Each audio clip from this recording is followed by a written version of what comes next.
মাওলানা গিয়াসউদ্দিন তাহেরি যারা বলে যে নবী 40 বছর আগে নবী ছিলেন না তাদেরকে কাফের বলতে চান। আমি ওনাকে বলতে চাই, ভাই নবী যে 40 বছর আগে নবুয়ত পাননি এবং নবুয়তের স্বীকৃতি আল্লাহ দেননি, ওহী দেননি, এই কথাটাও তো আপনি জেনেছেন নবুয়ত পাওয়ার পর 40 বছর বয়সের পর। রাসূল যে নবী ছিলেন এই কথাটা তো আপনি জেনেছেন রাসূলের 40 বছর বয়স হওয়ার পর। রাসূল যখন এ হাদিস বলছেন যে কুনতু নাবিয়ান ওয়া আদামু বাইনাল রূহি ওয়াল জাসাদ, এ হাদিস তো রাসূল 40 বছর বয়সের আগে বলেননি। কারণ ওহী দুই প্রকার, ওহী মাতলু গায়রে মাতলু। ওহী মাতলু কোরআন, যেটা স্বয়ং আল্লাহ রাব্বুল আলামিন শাব্দিক এবং আর্থিকভাবে আল্লাহর পক্ষ থেকে নাজিল করেছেন। কোরআনের শব্দ আল্লাহর পক্ষ থেকে, অর্থ আল্লাহর পক্ষ থেকে। আর হাদিস যেগুলো ওহী গায়রে মাতলু, এগুলোর শব্দ রাসূলের পক্ষ থেকে, কিন্তু এগুলোর অর্থ আল্লাহ তাআলার পক্ষ থেকে। শব্দ রাসূলের চয়ন করা, কিন্তু অর্থ আল্লাহ পাকের পক্ষ থেকে রাসূলের জেহানের মধ্যে আল্লাহ তাআলা ঢেলে দিয়েছেন, এলকাই রহমানি করেছেন। তো এই জন্য রাসূলের যত হাদিসের কিতাবের মধ্যে আসছে এগুলো লিপিবদ্ধ হয়েছে রাসূল 40 বছর বয়সে কোরআনের ওহী পাওয়ার পর থেকে। যত কথা আল্লাহ রাসূল বলেছেন, আল্লাহ মাথায় ঢেলে দেওয়া অর্থ নিজের জবানে যেগুলো প্রকাশ করেছেন, এগুলো সব 40 বছর বয়সের পর থেকে ওগুলো হাদিস আকারে সন্নিবেশিত হয়েছে। রাসূলের 40 বছরের আগের কোনো কথা হাদিস আকারে লিপিবদ্ধ হয়নি।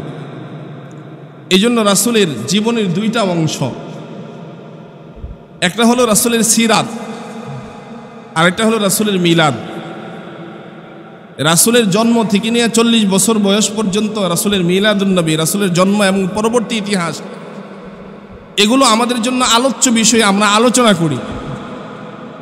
রাসূল 40 বছর বয়সের আগে কি করেছেন এটা উম্মতের জন্য অনুসৃত না, উম্মত সেগুলো অনুসরণ করে না, আলোচনা করে। কিন্তু 40 বছর বয়সের পর থেকে রাসূল যা কিছু করেছেন এগুলো সব অনুসৃত উম্মতের জন্য। এগুলো সিরাতে রাসূল, সিরাতের দুই অংশের পরবর্তী অংশ উম্মতের জন্য অনুসরণীয়।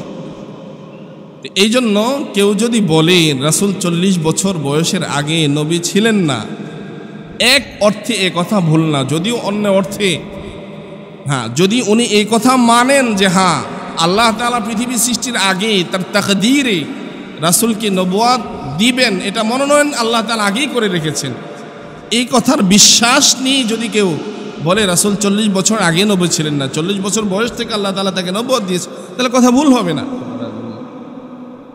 ইব্রাহিম আলাইহিস সালাতু ওয়াস সালাম কাবার দেয়ালে এটা স্থাপন করেন। কুরাইশরা যখন কাবা ঘর নির্মাণ করে, এই কালো পাথর স্থাপনের এক ঐতিহাসিক ঘটনা আছে। কাবাঘর কুরাইশরা নির্মাণের সময় এই কালো পাথরের হজরে আসওয়াদের জায়গা পর্যন্ত আসার পর তারা এই কালো পাথর কে লাগাবে, বরকতি পাথর, এই নিয়ে তাদের মধ্যে দ্বন্দ্ব হয়।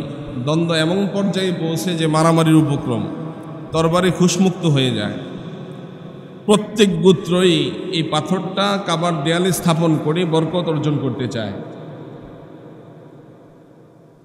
তখন তাদের মধ্যে একজন ফয়সালা দিছে যে এইভাবে তো ঝগড়া করলে হবে না, এই পাথর কিভাবে স্থাপন হবে, কে স্থাপন করবে, এর ফয়সালা দিবে আগামীকাল সকালবেলা সবার আগে যে হেরেম শরীফে প্রবেশ করবে তিনি এই ফয়সালা দেবেন। সবাই এই সিদ্ধান্ত মেনে নিল। পরদিন সকালবেলা সবাই অপেক্ষমান কে সবার আগে কাবা ঘরে প্রবেশ করে। আল্লাহ পাক রব্বুল আলামিনের কুদরত, কাবা ঘরে পরদিন সকালবেলা সর্বাগ্নে সবার প্রথম যিনি প্রবেশ করেন তিনি আপনার আমার নবী সাইয়্যিদুল মুরসালিন খাতামুন নবিয়্যিন মুহাম্মাদুর রাসূলুল্লাহ সাল্লাল্লাহু আলাইহি ওয়াসাল্লাম সবার আগে কাবা ঘরে প্রবেশ করেন। সবাই এক বাক্যে তাকবীর দিয়ে বলল, হাদা আল আমিন, তিনি আল আমিন, তিনি আমাদের বন্ধু বিশ্বস্ত, জীবনে কোনোদিন মিথ্যা কথা বলেননি। সবার আগে তিনি আজকে হেরেম শরীফে প্রবেশ করেছেন, তার সিদ্ধান্ত আমরা মেনে নেব। সবাই পয়গম্বর আরবির কাছে তিনি তখনও নবুয়ত পাননি, রাসূল তখনও নবুয়ত তখনও পাননি রাসূল। তো আল্লাহর হাবিবের কাছে এসে বলতেছে এই পাথর কিভাবে স্থাপন হবে আপনি সিদ্ধান্ত দেন। আল্লাহ নবী নিজের চাদর বিছালেন, এরপর নিজ হাতে হজরে আসওয়াদকে চাদরের উপরে রাখলেন। মক্কার প্রত্যেক গোত্রের এক একজনকে আহ্বান করলেন, এক এক গোত্র থেকে একজন নিয়ে আসলেন, চাদরটি ধরো। প্রত্যেক গোত্রের লোকেরা সবাই এক এক গোত্র থেকে একজন এসে চাদরে ধরছে। সবাই এই চাদর উপর উঠিয়ে কাবার দেয়ালের কাছে নিয়ে আসছে। আল্লাহর হাবিব নিজ হাতে আবার পাথর উঠাইয়া কাবার দেয়ালে স্থাপন করে দিয়েছেন। সবাই হজরে আসওয়াদ স্থাপনের বরকতে ধন্য হয়েছে, সবাই ফায়সালা মেনে নিয়েছে, দ্বন্দ্ব নিরসন হয়ে গেছে। হজরে আসওয়াদ কালো পাথর, ইব্রাহিম নবী প্রাপ্য জান্নাত থেকে এই পাথর, নাম হজরে আসওয়াদ, কালো পাথর। আসলে কিন্তু পাথরটা কালো ছিল না, ছিল সাদা, হয়ে গেছে কালো। সাদা পাথর কালো হলো কিভাবে? জান্নাত থেকে যখন আল্লাহ তাআলা ইব্রাহিম আলাইহিস সালাতু ওয়াস সালামকে পাথর দেন তখন এই পাথর কালো সাদা ছিল। হাদিস শরীফে আসছে হাজী সাহেবদের গুনাহ যারা চুম্বন করে, এটাকে সালাম করে চুমা করে, এই চুম্বন করার মাধ্যমে, স্পর্শের মাধ্যমে এই পাথর হাজির গুনাহগুলো টেনে নেয়। সুবহানাল্লাহ। হাজী সাহেবদের গুনাহ টানতে টানতে তার ভিতরের অবস্থা কালো হয়েছে। আল্লাহর হাবিব সাল্লাল্লাহু আলাইহি ওয়াসাল্লাম এই পাথরে চুমু খেয়েছেন। এই জন্য এই পাথরে চুমু খাওয়া সুন্নত। হযরত ওমর রাদিয়াল্লাহু তাআলা আনহু চুমু খেয়েছেন, বলেছেন, পাথর তুমি তো কেবল এক কালো পাথর, মানুষের ভালো মন্দ উপকার করার ক্ষমতা তোমার নাই, কিন্তু আল্লাহর হাবিব তোমাকে চুম্বন করেছেন, এজন্য আমি ওমরও তোমাকে চুম্বন করি, আল্লাহর হাবিবের অনুসরণ করি। তো এই পাথরে চুমা খাওয়া সুন্নত। এই চুমা খাওয়ার জন্য আবার কিলাকিলি মারামারি করা হারাম। পাথরে চুমু খাওয়া সুন্নত, কিন্তু মারামারি করা হারাম। এই বর্তমান সময়ে এই পাথরে চুমু খাওয়া অনেক দুরূহ ব্যাপার। অনেকে রাত 2টা 3টা 4টা পর্যন্ত অপেক্ষা করে যে কখন ফাঁকা হবে ওই সময় চুমু খাবো। ফাঁকা তো আর হয় না, কারণ এমন চিন্তা যে রাত 2টা 3টা 4টার সময় ফাঁকা হলে চুমু খাবো, এই চিন্তা আরও হাজার হাজার হাজী সাহেব করে রাখে। আরও হাজার হাজার হাজী চিন্তা করে যে আমি মুরব্বী বুড়া, আমি রাতে 3টা 4টার সময় যা চুমু খাবো। এরপরেও মাঝে মধ্যে একটু ফাঁকা হয়। তো এই পাথরে চুমু খেতে গিয়ে ভিড় করা, ধাক্কাধাক্কি করা, মানুষকে কষ্ট দেওয়া, এটা হারাম। ঈদে মুসলিম, এই জন্য সুন্নত আমল করতে গিয়ে যেন আমরা ঈদে মুসলিমের মতন হারাম কাজ না করি। আমার প্রথম উমরা সফরেই পাথরে চুমু খেতে গিয়ে বিরাট বিপদে পড়ে গেছি। বড় বড় নাইজেরিয়ান হাজী সাহেব আছে, বিভিন্ন দেশের, আমাদের চেয়ে আরও আধা হাত 1 হাত লম্বা লম্বা মানুষ আছে ওখানে। তো আমি যখন এই হজরে আসওয়াদে চুমু দেওয়ার জন্য অনেক পরিশ্রম চেষ্টা করতে হয়, অনেক আগে থেকেই কাবার দেয়াল ঘেঁষে ঘেঁষে আসতে হয়। আর যারা শক্তিশালী, বড় বড় পালোয়ান, তারা সিরিয়াল টিরিয়াল ধরে না, হাত দিয়ে এভাবে ধাক্কা মারা মানুষ সরায় তারা কাছে চলে যায়। এই ধাক্কার সাথে আপনি কোথায় যাবেন অস্তিত্ব হারায় যায়, নিচে পড়লে তো অবস্থা শেষ মাথাফের মধ্যে। এই যে গত রমজানে উমরার সফরে আমাদের কমিশনার সাহেব আমার চুমু দেওয়ানোর জন্য অনেক চেষ্টা করছে, অনেক কষ্ট করছে, ওনারা দিচ্ছেন। আমাদের আবুল বাশার পারভেজ সাহেব ওনারা চুমু দিচ্ছেন, তাও আমি পারি নাই, অনেকক্ষণ চেষ্টা করা হয়েছে। তো এর আগের সফরে একবার এই চুমু দেওয়ার জন্য চেষ্টা করে, তখন আমার আহলিয়া সাথে ছিল, চুমু দিছি, বের হয়ে আর আসতে পারি না। এহরামের কাপড় কয়েকজনের চিপাই পড়ছে, এহরামের কাপড় তো সেলাই ছাড়া আলগা থাকে, গায়ের কাপড় কয়েকজনের শরীরের চাপে যে পড়ছে এটা টাইনে আনতে পারি না। কারণ কাফন এহরাম ছাড়া তো আমি আসতে পারি না। উপরের অংশটা পড়ছে, এক পর্যায়ে শরীর থেকে খুইলেই গেছে, 2 হাতে ধরে অনেকক্ষণে টেনে এটাকে বের করতে হয়েছে। তো এখন কারো যদি নিচের অংশ এমন বিপদে পড়ে তা মুশকিল অবস্থা হবে না? তো এই জন্য এখানে এরকম ভিড়াভিড়ি না করা, যে কষ্ট হয় বা প্রাণ নাশের সংখ্যা থাকে। এই জন্য এই হাজরে আসওয়াদি চুমু খাওয়ার জন্য এমন পারাপারি ভিড়াভিড়ি না করা। হাজরে আসওয়াদ কাবার দক্ষিণ কোণে লাগানো, 1 টুকরা ছিল, এখন 8 টুকরা। এখন কয় টুকরা? 8 টুকরা, ছোট ছোট 8 টুকরা। সবচেয়ে বড় যে টুকরা এটা খেজুরের সমান, সবচেয়ে বড় টুকরা যেটা এটা খেজুরের সমান। চিনব কিভাবে? এটা হজরে আসওয়াদ একবার এখান থেকে স্থানান্তর হয়েছিল, ইসমাইলি শিয়ারা এটাকে নিয়ে গেছিল, 20 বছর পর এটা উদ্ধার হয়। তখনই এটা তাদের এই টানাটানির মধ্যে এটা টুকরা টুকরা হয়ে যায়, 8 টুকরা। অন্য একটা পাথরের মধ্যে দেখবেন, ছবির মধ্যেও দেখবেন যে অন্য একটা বড় পাথরের মধ্যে হজরে আসওয়াদের ছোট ছোট 8টা টুকরা লাগানো, ওইটা ভিতরে স্থাপন করা, উপরে রূপের ফ্রেম লাগানো, রূপার ফ্রেম, রূপের বলয়, রূপার ফ্রেম লাগানো। মাথা কল্লা ভিতরে আধা হাতের প্রায় 1 হাত ঢুকাই দিতে হয়, আধা হাতের বেশি ভিতরে ঢুকাইতে হয় চুমা দিতে হলে। তো এরপরে ওই ছোট ছোট টুকরায় চুমা দিতে হয়। এই জন্য এই হজরে আসওয়াদে চুমা দেওয়ার জন্য ভিড় না করা। হ্যাঁ, যদি সুযোগ হয় তাহলে এখানে চুমা দিলে গুনাহ মোচন হয়, চুমা দেওয়া সুন্নত। তা হুজুর আমরা এই সুন্নত আমল করব কিভাবে? হাদিস শরীফে আসছে, কেউ যদি ভিড়ের কারণে চুমু খেতে না পারে তো দূর থেকে হাতে ইশারা করলি, যেখান থেকে তওয়াফ শুরু হয় হজরে আসওয়াদের কোণা বরাবর থেকে, তো এখান থেকে দূর থেকে লাঠি দিয়ে অথবা হাতে সালাম দিয়ে ইশারা করে হাতে চুমু খেলেই এই চুমুর সুন্নত আদায় হয়ে যায়। এই হজরে আসওয়াদ হাজী সাহেবদের এক কেন্দ্রবিন্দু, আকর্ষণের জায়গা হজরে আসওয়াদ। এরপর কাবা ঘরের দরজা। হজরে আসওয়াদ আর কাবা ঘরের দরজার মাঝখানে হলো মুলতাজাম। মুলতাজাম দোয়া কবুলের এক বিশেষ জায়গা। হাদিসে আসছে, কেউ যদি মুলতাজামে দাঁড়িয়ে কোনো বৈধ দোয়া করে তাহলে দোয়া কবুলের আলামত সে দেখতে পায়। সুবহানাল্লাহ পড়বেন না? কেউ যদি মুলতাজামে দাঁড়িয়ে কোনো বৈধ দোয়া করে তো সে ওই জায়গায় দোয়া কবুলের আলামত সে বুঝতে পায়, দেখতে পায়।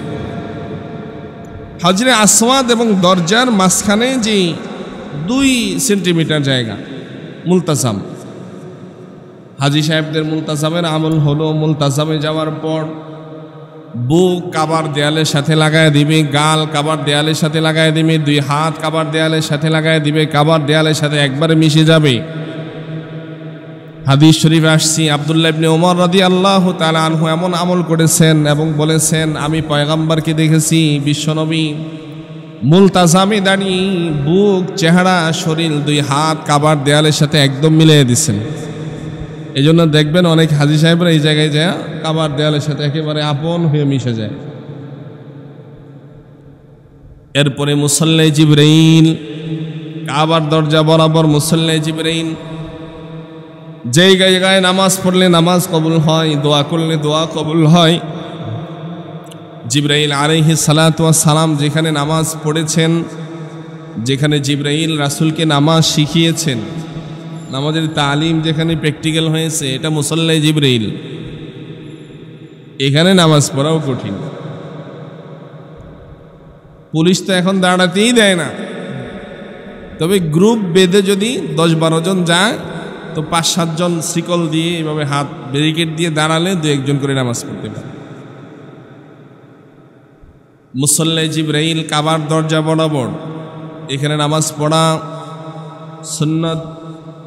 নামাজ পড়লে নামাজ কবুল হয়, দোয়া করলে দোয়া কবুল হয়। এরপর কাবার দরজা, কাবার দরজার চৌকাঠে দড়ি, দোয়া করলে দোয়া কবুল হয়। 5 ফিট 4-5 ইঞ্চির কম মানুষ এই কাবার চৌকাঠ পায় না। 5 ফিট 4-5 কম যারা, তারা পাবে না। মাতফ থেকে কাবার পীরা, এরপর কাবা ঘর। মাতফ যেখানে মানুষ দাঁড়িয়ে হেঁটে হেঁটে তওয়াফ করি, এরপর কাবার পীরা প্রায় 1.5-2 হাত উঁচা। কাবার পীরা আমাদের যেমন ঘরের পীরা থাকে, পীরা ভিটা যেটাকে বলে আর কি, ভিটার পর থেকে না ঘরের বেড়া শুরু হয়। তো কাবা ঘরের ভিটাটা বা পীরাটা এরকম 2 হাত উঁচা।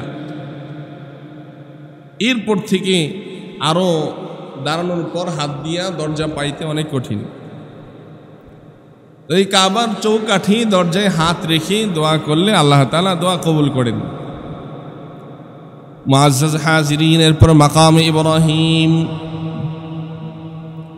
যেই পাথরে দাঁড়িয়ে পয়গম্বর ইব্রাহিম কাবার দেয়াল উঁচু করেছেন, সন্তান ইসমাইল যেই পাথর বাবার জন্য সংগ্রহ করেছেন দাঁড়িয়ে কাবার দেয়াল নির্মাণ করার জন্য,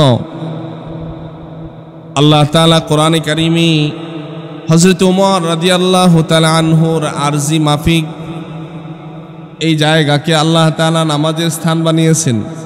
আল্লাহ কোরআনে বলেছেন, ওয়াত্তাখিযু মিন মাকামি ইব্রাহিম মুসাল্লা। সূরা বাকারার 125 নম্বর আয়াত, প্রথম পারা 18 নম্বর পৃষ্ঠায় আল্লাহ বলেন, ওয়াত্তাখিযু মিন মাকামি ইব্রাহিম মুসাল্লা। মাকাম ইব্রাহিমকে মুসাল্লা বানাও, যায় নামাজ বানাও। হাজী সাহেবদের জন্য মাকাম ইব্রাহিমে 2 রাকাত নামাজ পড়া সুন্নত। অনেকে আমরা নামাজ না পড়ে মাকাম ইব্রাহিমের চারদিকে দাঁড়ায় দাঁড়ায় দেখি, এটারে সালাম করি, চুমা করি, হাতি স্পর্শ করি। তো মাকাম ইব্রাহিমের যে গ্লাস দেওয়া এবং ফ্রেম করা, ভিতরে মাকাম ইব্রাহিম দেখা যায়। মাকাম মানে কোনো মানুষ দাঁড়ানোর পর তার পায়ের নিচের জায়গাকে বলা হয় মাকাম। মানুষ দাঁড়ালে তার পায়ের নিচে যে জায়গা মাটি থাকে এটাকে বলা হয় মাকাম। তো মাকাম ইব্রাহিম মানে ইব্রাহিম নবীর দাঁড়ানোর জায়গা, অর্থাৎ যেই পাথরে দাঁড়িয়ে উনি কাবা নির্মাণ করেছেন, ওই পাথরটা কাবা ঘরের দরজার একটু পরেই ডান দিকে গ্লাস করে উপরে ফ্রেম করে এটা লাগানো আছে, নিচে স্থাপন করা। অনেকে এটার ওই জায়গায় যে ওইটাকে সামনে রেখে অনেকে নামাজ পড়ে, অনেকে ওইটাকে হাত দিয়ে মলে চুমু খায়। ওখানে হাতে মলা চুমু খাওয়া, ওটাকে সামনে রেখে নামাজ পড়ার কোনো ফায়দা নেই। মাকামে ইব্রাহিম হলো কাবা ঘরের দরজা থেকে মাকামে ইব্রাহিম যেখানে স্থাপন করা, এর মাঝখানেই, অর্থাৎ কিছুটা মাকামে ইব্রাহিমের নিকটবর্তী জায়গাটা হলো, ওই পাথরের নিকটবর্তী জায়গাটা হলো মাকামে ইব্রাহিম। ওই জায়গায় নামাজ পড়া সুন্নাত, ওই জায়গায় দোয়া করলে আল্লাহ তাআলা দোয়া কবুল করেন। মুআজ্জাজ হাজিরিন, এইভাবেই হাতিমে কাবার ভিতরে মিজাবে রহমাত, কাবা ঘরের ছাদের পানি বের হওয়ার নালা। মিজাব মানে নালি, যে নালি দিয়ে কাবা ঘরের ছাদ থেকে বৃষ্টির পানি অথবা ছাদ ধৌত করলে ওই পানি নিচের দিকে পড়ে। ওইটার উপরে স্বর্ণের কাজ করা, এই নালির উপরে ছোট ছোট তার কাটার নেই পিন লাগানো, যাতে পাখি বসলে এটা খুলে না যায়। এই মিজাবে রহমত, কাবার ছাদ থেকে যে নালিটা দিয়ে পানি পড়ে, এই বরাবর দাঁড়িয়ে দোয়া করলে দোয়া কবুল হয়। এটা দোয়া কবুলের জায়গা, দোয়া করার জায়গা। তো এখন হাতিমে কাবা যদি লাগানো থাকে তাহলে ওখানে যাওয়া যায় না। তাহলে হাকিমে কাবা লাগানো থাকলে কোথায় দাঁড়িয়ে দোয়া করবে? হাতিমে কাবা লাগানো থাকলে তাহলে মিজাবে রহমত বরাবর হাতিমে কাবার বাহিরে দাঁড়িয়ে দোয়া করবে। মিজাবে রহমত বরাবর হাতিমে কাবার বাহিরে, দেয়ালের বাহিরে দাঁড়িয়ে ওই বরাবর দাঁড়িয়ে দোয়া করবে। মুআজ্জাজ হাজিরিন, এভাবে আল্লাহ পাক রব্বুল আলামিন এরপর রেখেছেন জমজম কূপ, জমজমের পানি। নর্মালও আছে, ঠান্ডাও আছে, গেলেন রাখা। ইসমাইল আলাইহিস সালাতু ওয়াস সালামের পায়ের আঘাতে যে জমজম কূপের আবিষ্কার হয়েছে, এই পানি তৃষ্ণা নিবারণ করে, ক্ষুধা মিটাই, রোগ বিমারি দূর করি। অনেক উপকার, এর মধ্যে বড় তিনটা উপকার হলো তৃষ্ণা নিবারণ করে, ক্ষুধাও নিবারণ করে। পৃথিবীর মধ্যে একমাত্র পানি জমজম কূপের পানি, যে পানি পান করলে তৃষ্ণাও নিবারণ হয়, ক্ষুধাও মিটে এবং রোগ বিমারিও দূর হয়। পৃথিবীর মধ্যে একমাত্র পানি জমজম কূপের পানি, যে সব পানি দাঁড়িয়ে খাওয়া নিষেধ, সুন্নতের খেলাফ, গুনাহ। আর এই জমজম কূপের পানি কেবলা দিক ফিরে দাঁড়িয়ে খাওয়া সুন্নত। এই জন্য এই বরকতি পানি হাজী সাহেবরা সফর থেকে আসলে আমরা সবাই এই বরকতি পানির জন্য আর কিছু দেন না না দেন, একটু পানি দেন। জমজম কূপের পানি আল্লাহ পাক রব্বুল আলামিনের এক বিশেষ নিয়ামত। ইসমাইল আলাইহিস সালাতু ওয়াস সালামের পায়ের আঘাতে আবিষ্কৃত হওয়া সেই জমজম কূপ। এরপরে হাজী সাহেবরা মাতাফ থেকে তাওয়াফ শেষ করে বের হয়ে যান সাফা মারওয়া সাই করার জন্য। সাফা পারওয়া পাহাড় এবং মারওয়া পাহাড়, সাফা থেকে মারওয়া সাই শুরু করেন। এই সাফা মারওয়ার পাহাড়ের ইতিহাসও অনেক। এর মধ্যে সবচেয়ে বড় ঐতিহাসিক ঘটনা তো আমরা জানি, বিবি হাজেরা এবং ইসমাইল আলাইহিস সালাতু ওয়াস সালামকে যখন ইব্রাহিম আলাইহিস সালাতু ওয়াস সালাম এখানে রেখে যান, ইসমাইল আলাইহিস সালাতু ওয়াস সালামকে ওই জমজম কূপ যেখানে, এখানে হাজেরা রেখে পানির সন্ধানে পাহাড়ের চূড়ায় উঠেছেন। প্রথমে তিনি সাফা পাহাড়ে ওঠেন, উঠে কোথাও পানির নহর, ঝর্ণা, ফোয়ারা দেখা যায় কিনা উনি খুঁজেছেন। আবার সন্তানকে দেখার জন্য মায়া হয়েছে, সন্তানের নি কোনো ক্ষতি হয়ে যায়, দৌড়িয়ে নেমেছেন নিচের দিকে। আবার উঠেছেন মারওয়া পাহাড়ে পানির সন্ধানে। পানি খোঁজানোর পর সন্তানের জন্য মায়া হয়েছে, আবার দৌড়ে নামছেন সন্তান ঠিক আছে কিনা দেখার জন্য। এবার কয়েকবার কখনো সাফায় উঠেছেন, কখনো মারওয়ায় উঠেছেন। তাহলে বিবি হাজেরা আলাইহিস সালাতু ওয়াস সালামের এই আমলটা আল্লাহ তাআলার কাছে পছন্দ হয়েছে। আল্লাহ তাআলা হাজী সাহেবদের জন্য এটা ওয়াজিব করে দিয়েছে, সাফা মারওয়া সাই করা। সাফা এবং মারওয়া রাসূল করিম সাল্লাল্লাহু আলাইহি ওয়াসাল্লামের অনেক ঘটনা এই সাফা এবং মারওয়ার সাথে সম্পৃক্ত। এর মধ্যে একটা, আল্লাহর হাবিবকে আল্লাহ পাক রব্বুল আলামিন যখন ওয়াংযির আশিরাতাকাল আকরাবিন, আপনি আপনার নিকটবর্তী আপনজনদেরকে সতর্ক করেন, জাহান্নামের ভয় দেখান, দ্বীনের দাওয়াত দেন। এই আয়াত নাজিল হওয়ার পর পয়গম্বর আরবি যখন মক্কার আপনজনদেরকে আহ্বান করলেন এই সাফা মারওয়া পাহাড়ের উপরে, মা আগনা আনহু মালুহু ওয়া মা কাসাব সায়াসলা নারান যাতা লাহাবি ওয়া ইমরাআতুহু হাম্মালাতাল হাতাব ফি জিদিহা হাবলুম মিন মাসাদ। এরপর আরেক ঘটনা আছে, একবার আবু জেহেল রাসূল করিম সাল্লাল্লাহু আলাইহি ওয়াসাল্লামকে পাথর মেরে মাথা আহত করে ফেলছিল। রাসূল করিম সাল্লাল্লাহু আলাইহি ওয়াসাল্লামের চাচা হযরতে হামজা রাদিয়াল্লাহু তাআলা আনহু যখন দেখলেন যে ভাতিজার মাথা রক্তাক্ত, উনি রাগান্বিত হয়ে আবু জেহেলের খুঁজে বের হয়েছে। খুঁজতে খুঁজতে যেয়ে দেখেন আবু জেহেল এই সাফা পাহাড়ের পাশে বসে লোকজনকে নিয়ে মিটিং করতেছে। হযরতে হামজা জি আবু জেহেলকে সম্বোধন করে বললেন, আবু জেহেল, তোমার এত বড় দৃশ্যতা, তোমার এত বড় স্পর্ধা, তুমি আমার ভাতিজার মাথা আহত করেছ। তখন সাথে সাথে ভরা মজলিসে হযরতে হামজা রাদিয়াল্লাহু তাআলা আনহু তীর ছুড়ে আবু জেহেলের মাথাকে রক্তাক্ত করছে। ভাতিজার আঘাত আক্রমণ সহ্য করতে পারেন, হযরতে হামজা তীর ছুড়ে আবু জেহেলের মাথা রক্তাক্ত করেছে। মুআজ্জাজ হাজিরিন, এই ঐতিহাসিক জায়গাগুলো, এরপরে মুজদালেফা, আরেফা, মিনা, হাজী সাহেবরা সেখানে আমল করেন, সেগুলোর অনেক ঐতিহাসিক বর্ণনা রয়েছে। ধারাবাহিকভাবে আল্লাহ তাআলা তৌফিক দিলে আমরা জানব। আজকে আমরা আরেকটা গুরুত্বপূর্ণ বিষয় জানব, সেটা হলো আমাদের দেশে বর্তমান সময়ে মিডিয়ার কারণে যেহেতু ওলামায়ে কেরাম যত বক্তব্য বয়ান করেন প্রায় অনেকগুলোই মিডিয়াতে চলে যায়, এই সকল বক্তব্য বয়ান শুনে আমরা অনেক সময় বিভ্রান্ত হই।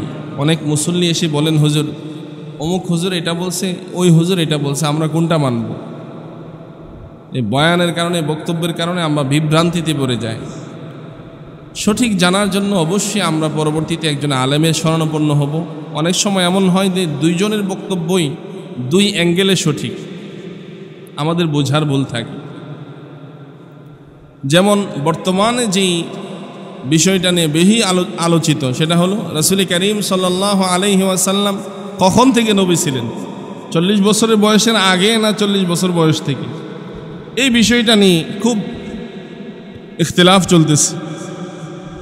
তা আমাদের এক ভাই শেখ আহমদুল্লাহ, ওনাকে একজন প্রশ্ন করেছে যে রাসূল করিম সাল্লাল্লাহু আলাইহি ওয়াসাল্লাম নবুয়াতের পূর্বে কোন দিনের, কোন ধর্মের অনুসারী ছিলেন? তো উনি জবাব দিয়েছেন মিল্লাতে ইব্রাহিম, ইব্রাহিম নবীর মিল্লাতের অনুসারী ছিলেন, দিন হানিফের অনুসারী ছিলেন। ওনার জবাব সঠিক। রাসূল নবুয়াত এর স্বীকৃতির আগে 40 বছর বয়সের আগে উনি মিল্লাতে ইব্রাহিমের অনুসারী ছিলেন, দিন হানিফের অনুসারী ছিলেন। তার জবাব সঠিক। এবং উনি বলেছেন এর আগে তো তিনি নিজে নবী ছিলেন না। এই কথার প্রতিবাদে আমাদের আরেক গণনার একজন মাওলানা গিয়াসউদ্দিন তাহেরি, উনি বলেছেন যে কে বলেছে নবী 40 বছর আগে নবী ছিলেন না? যে বলবে নবী 40 বছর বয়সের আগে নবী ছিলেন না, সে কাফের। উনি ফতোয়া দিয়ে দিছে। এখন সমাধান কি? মুআজ্জাজ মুসল্লিন কিরাম, এই বিষয়ে আমরা যদি তারিখ খুঁজি, ইতিহাস খুঁজি, হাদিস খুঁজি, তাহলে আমাদের সামনে বিষয় সুস্পষ্ট। দুজনের বক্তব্যই সঠিক, দুই অ্যাঙ্গেলে। এক হাদিসে আসছে রাসূল করিম সাল্লাল্লাহু আলাইহি ওয়াসাল্লামকে জিজ্ঞাসা করা হয়েছে, আপনি কখন থেকে নবী? রাসূল জবাব দিয়েছেন, কুনতু নাবিয়ান ওয়া আদামু বাইনার রূহ ওয়াল জাসাদ। আমি তখন থেকে নবী যখন আদম রূহ এবং দেহের মাঝখানে।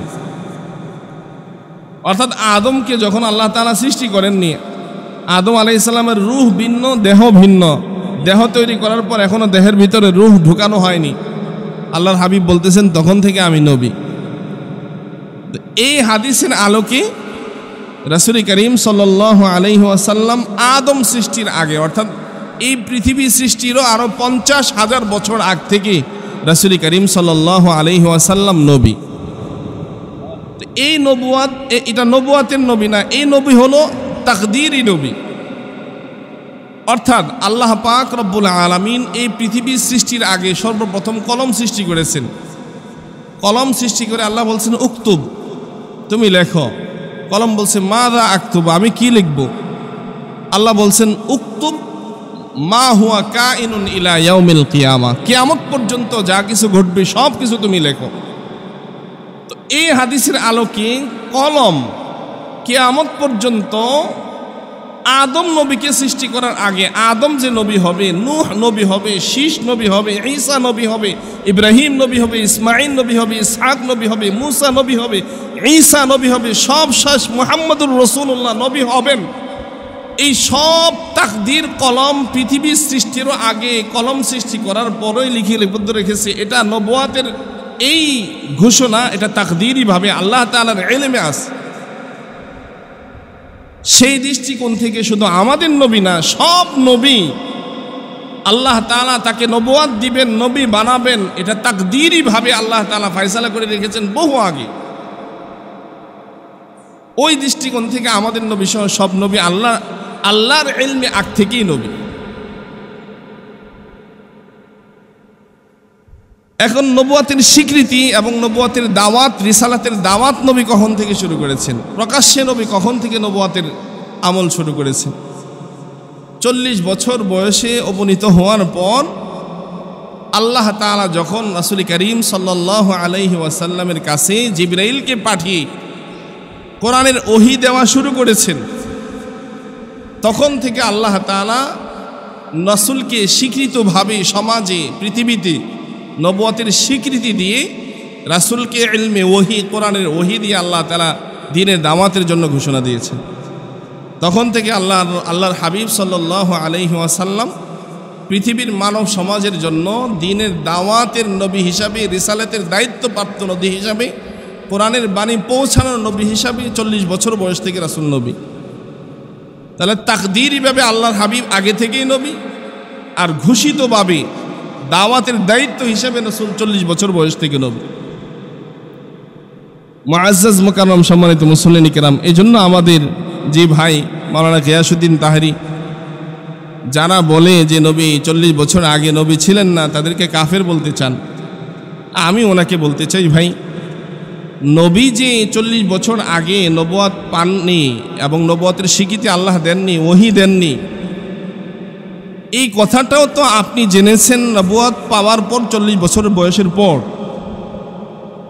রাসূল যে নবী ছিলেন এই কথাটা তো আপনি জেনেছেন রাসূলের 40 বছর বয়স হওয়ার পর।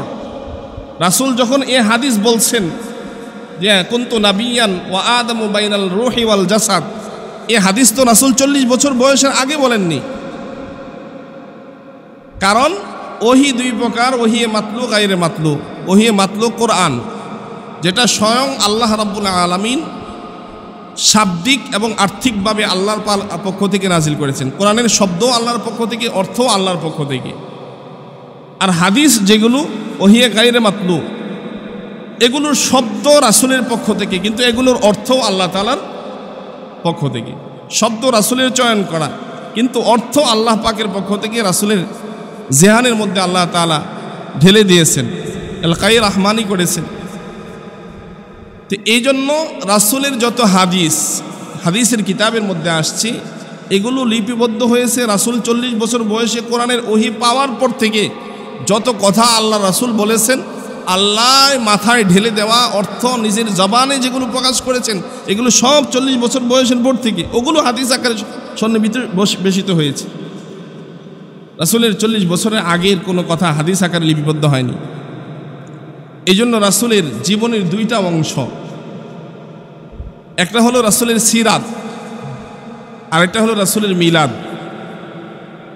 রাসূলের জন্ম থেকে নিয়ে 40 বছর বয়স পর্যন্ত রাসূলের মিলাদুন নবী, রাসূলের জন্ম এবং পরবর্তী ইতিহাস, এগুলো আমাদের জন্য আলোচ্য বিষয়, আমরা আলোচনা করি।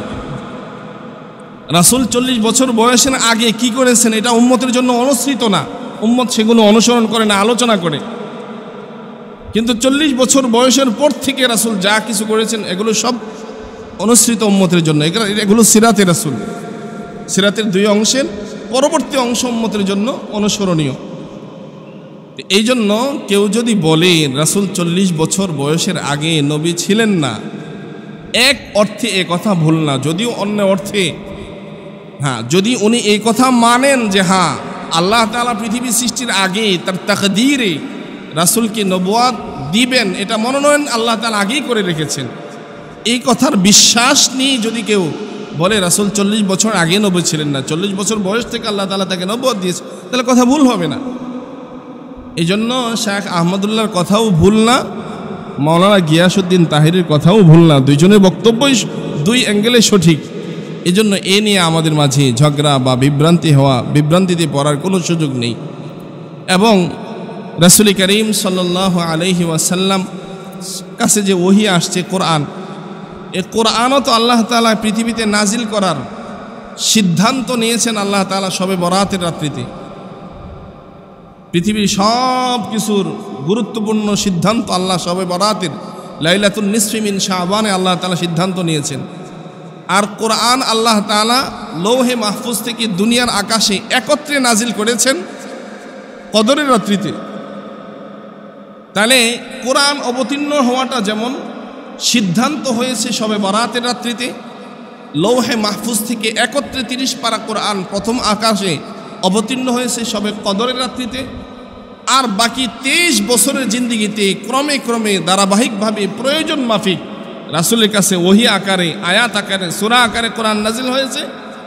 ঠিক তদ্রূপ আল্লাহ পাক রব্বুল আলামিন তার তাকদীরে পৃথিবী সৃষ্টির 50,000 বছর আগে রাসূলকে নবুয়ত দিবেন, রাসূলকে নবী বানাবেন, এই সিদ্ধান্ত আল্লাহ তাআলা আগে নিয়ে রেখেছেন। এরপর আল্লাহ তাআলা তাকে দুনিয়ায় পাঠিয়েছেন। 40 বছর বয়স থেকে 23 বছর জীবনে আল্লাহ তাআলা কোরআন আস্তে আস্তে রাসূলের কাছে দিয়েছেন।